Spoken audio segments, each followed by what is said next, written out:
Hello friends, मोनोटोल academy में आपका स्वागत है। आज मैं आपके लिए लेके आई हूँ स्ट्रेप्टोकोकस। फ्रेंड्स, काफ़ी ज़्यादा कमेंट्स आ रहे थे कि उन्हें स्ट्रेप्टोकोकस पढ़ना है बच्चों को। तो जो स्ट्रेप्टोकोकस है बेसिकली इसके अंदर हम Streptococcus pneumonia and Streptococcus pyogenes पढ़ने वाले हैं। जिन्होंने मुझे सेपरेटली कहा है कि स्ट्रेप्टोकोकस पायोजेंस पढ़ना है वो इस वीडियो में स्ट्रेप्टोकोकस पायोजेन भी पढ़ सकते हैं। स्ट्रेप्टोकोकस निमोनिया भी इसके अंदर इंक्लूड है। बेसिकली क्या है फ्रेंड्स, जो हमारा स्ट्रेप्टोकोकस जो हमारा बैक्टीरिया है, स्ट्रेप्टोकोकस जो है हमारा जीनस है, जीनस का नाम है स्ट्रेप्टोकोकस एंड देन स्पीशीज क्या हो गया इसमें, pneumonia and pyogenes. Streptococci are gram positive cocci arranged in chain of pair. Basically जो हमारा स्ट्रेप्टोकोकस पायोजेन है ये कोकाई शेप का होता है और चेन लाइक स्ट्रक्चर के उसमें अरेंज होता है। तो हम इसे इजीली क्या कर सकते हैं, आइडेंटिफाई कर सकते हैं। ये क्या है, हमारा ग्राम पॉजिटिव बैक्टीरिया है, ग्राम पॉजिटिव बैक्टीरिया है और कोकाई शेप का है। They are member of family streptococci. ठीक है, ये किस फैमिली का मेंबर है, स्ट्रेप्टोकोकाई फैमिली का मेंबर है। दे आर नॉन मोटाइल, ये नॉन मोटाइल है, नॉन स्पोरिंग है। Majority of them the aerobic facultative anaerobe but some time as obligate anaerobes. Most of the former grow in air but some require addition of CO2 for growth. Friends, इसके अंदर basically क्या है, जो हमारा Streptococcus bacteria है ये non motile होगा, non sporing होगा और एनारोबिक और एरोबिक। मैंने आपको वीडियो के पहले ही बता रखा है, काफ़ी वीडियोस में भी बताया आपको कि जो एरोबिक कंडीशन होती है उसके अंदर ऑक्सीजन की रिक्वायरमेंट होती है एंड जो एनारोबिक कंडीशन होती है उसके अंदर ऑक्सीजन की रिक्वायरमेंट नहीं होती। तो जो एनारोबिक फैकल्टेटिव है बैक्टीरिया उसके अंदर क्या होगा, CO2 की रिक्वायरमेंट होगी, कार्बन डाइऑक्साइड की रिक्वायरमेंट होगी उनको ग्रो करने के लिए। ठीक है, they grow poorly in simple media but they grow in enhanced gently by addition of fermental carbohydrate and blood or serum। Basically क्या है, इसके अंदर जो सिंपल मीडिया होता है, बेसिकली अगार होता है हमारा, मैकॉन की अगार होता है, न्यूट्रेंट अगार होता है, उसके अंदर क्या होता है, जो सिंपल मीडिया होते हैं उनके अंदर ये जो ग्रो है बहुत पुअरली ग्रो करते हैं, अच्छे से ग्रो नहीं हो पाते। इनके लिए क्या होता है, जो इसमें फर्मेंटेबल कार्बोहाइड्रेट्स ऐड करते हैं, ब्लड और सीरम। ठीक है, तो ब्लड और सीरम अगर ऐड करते हैं तो बेसिकली क्या होगा, इसमें ब्लड अगार में ग्रो करेगा, सीरम अगार में ग्रो करेगा, उसमें ये बहुत अच्छी तरीके से ग्रो करता है। अब आता है हमारा स्ट्रेप्टोकोकस निमोनिया। निमोनिया क्या है, हमारा निमोनोकोकस है। ठीक है, इसकी मॉर्फोलॉजी पढ़ते हैं हम स्ट्रेप्टोकोकस निमोनिया की। ये जीनस है, स्पीसीज। ठीक है, मॉर्फोलॉजी क्या है, it is a gram positive non motile non sporing कोकस होते हैं। ये नॉन मोटाइल होते हैं, नॉन स्पोरिंग होते हैं और कोकाई शेप के होते हैं। It is alpha hemolytic under aerobic condition and beta haemolytic under anaerobic condition.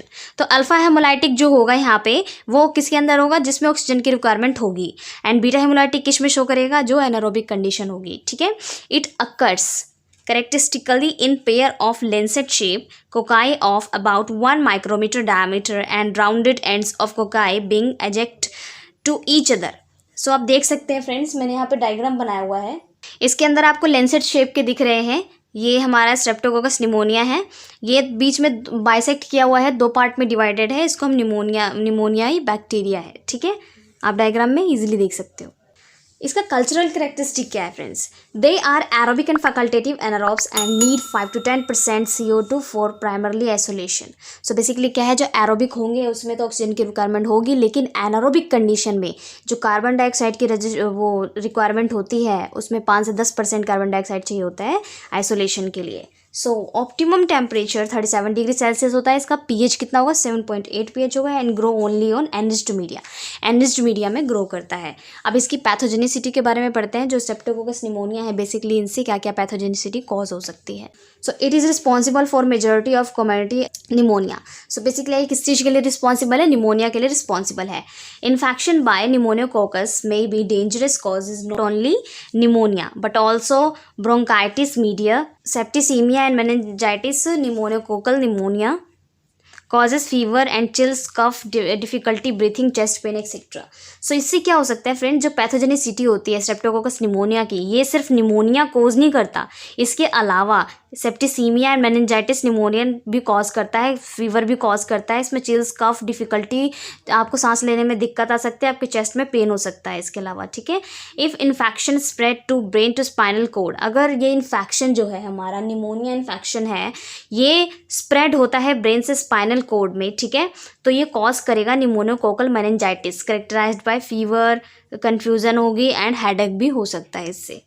सो इसका लैब डायग्नोसिस क्या है फ्रेंड्स? लैब डायग्नोसिस इसका बहुत ईजी है.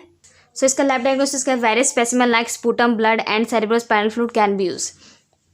लैब डायग्नोसिस के अंदर हम ये सैंपल कलेक्ट करते हैं फॉर द इन्वेस्टिगेशन. ठीक है. अब आप लैब के अंदर क्या करेंगे, जो ये सैंपल्स है वो आप प्रोसीजर वाइज इसे कलेक्ट करेंगे एंड देन लैब में डायग्नोस के लिए दे देंगे. अगर उसमें कोई डिजीज़ होगी, कोई इन्फेक्शन होगा तो वो पता चल जाएगा. सो अब हमारा आता है सेकंड, हमारा आता है स्ट्रेप्टोकोकस पायोजिन. स्ट्रेप्टोकोकस पायोजिन के बारे में पढ़ेंगे, उसकी मॉर्फोलॉजी क्या है. And then they are grow gram positive. ये भी क्या है, ग्राम पॉजिटिव है, नॉन मोटाइल है, नॉन स्पोरिंग बैक्टीरिया है एंड 0.6 to 1 माइक्रोमीटर इसका डायमीटर होता है, कोकाई शेप का होता है. They occur chain of varying length chain formation is due to cocci division. ठीक है. In one plane only daughter cells falling separate completely. अगर क्या है, जब ये डॉटर सेल्स बनाता है तो इनकी जो चेन लाइक स्ट्रक्चर होती है वो भी कोकाई शेप की बनती है. They are non motile, non sporing, non strain, produce the capsule of hyaluron acid which may be demonstrable living 2 to 4 hours of growth. ठीक है. सो आप देख सकते हैं यहाँ पे डायग्राम बना हुआ है, कोकाइन चेन शेप का बना हुआ है हमारा स्ट्रेप्टोकोकस पायोजिन.